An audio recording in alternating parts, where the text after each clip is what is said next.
इथं मी एक मोठा कांदा, 2 टोमॅटो, थोडा लसूण आणि थोडं खोबरं घेतलेलं आहे. आता आपण कांदा कट करून घेऊयात.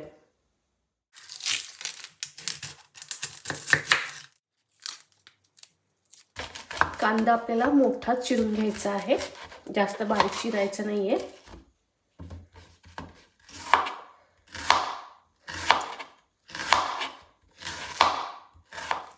कांदा मी चिरलेला आहे. आता आपण टोमॅटो चिरून घेऊयात.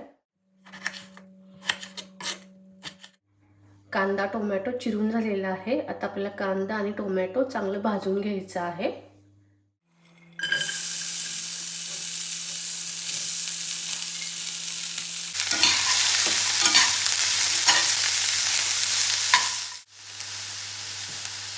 आता याच्यामध्ये थोडंसं मीठ घालायचं आहे आणि थोडंसं तेल घालायचं आहे, म्हणजे कांदा पटकन भाजला जाईल.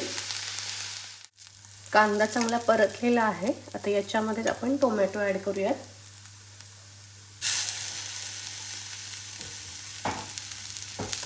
आणि खोबरं पण घालूयात. आता हे चांगलं परतून घ्यायचं आहे आपल्याला. कांदा, टोमॅटो आणि खोबरे चांगलं परतून झालेलं आहे. आता आपण थंड झाल्यावर याची मिक्सरमधून बारीक पेस्ट करायची आहे. हे मिश्रण थंड झालेलं आहे. आता याच्यामध्ये आपण लसूण घालूयात आणि याची बारीक पेस्ट बनवून घेऊयात.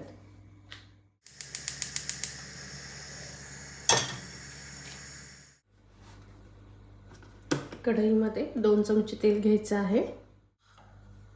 आता याच्यामध्ये घालायचे आहेत जिरे. आता याच्यामध्ये घालायचं आहे आपण वाटलेलं वाटण.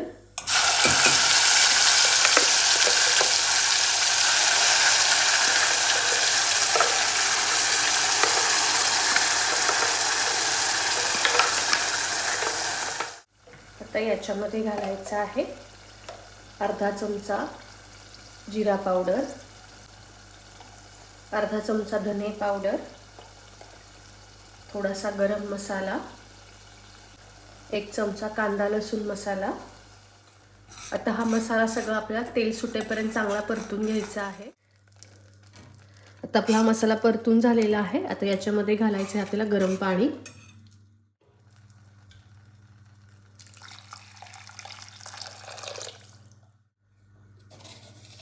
आता यामध्ये चवीनुसार मीठ घालायचं आहे आणि हे आपल्याला असंच एक 5 ते 7 मिनिटं मीडियम गॅसवर शिजवून द्यायचं आहे. 5 मिनिटं झालेली आहेत. आता आपण या ग्रेव्हीमध्ये शेव घालून घेऊयात.